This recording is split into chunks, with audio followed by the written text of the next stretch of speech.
జగన్మోహన్ రెడ్డి గారు 5 సంవత్సరాలు ముఖ్యమంత్రిగా ఉండి కూడా రాజశేఖర్ రెడ్డి గారికి అంత ఇష్టమైన ప్రాజెక్ట్ అది అని తెలిసి కూడా రాజశేఖర్ రెడ్డి గారు వైజాగ్ స్టీల్స్ కోసం క్యాప్టివ్ మైన్ కోసం ప్రయత్నించడమే కాకుండా ఆర్థికంగా ఆదుకోవడమే కాకుండా రాజశేఖర్ రెడ్డి గారు అంతా వైజాగ్ స్టీల్ కోసం చేస్తే ముఖ్యమంత్రిగా ఉండి కూడా జగన్మోహన్ రెడ్డి గారు ఒక్క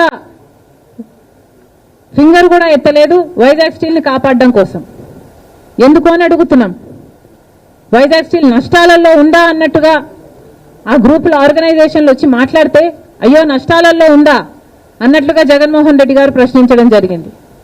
ఇప్పుడు చంద్రబాబు గారేమో నోరిప్పకుండా వాళ్ళ చేత కన్ఫ్యూజింగ్ స్టేట్మెంట్స్ ఇప్పిస్తున్నారు. చంద్రబాబు గారిని డిమాండ్ చేస్తున్నాం. చంద్రబాబు గారే మాట్లాడాల్సిన అవసరం ఉంది.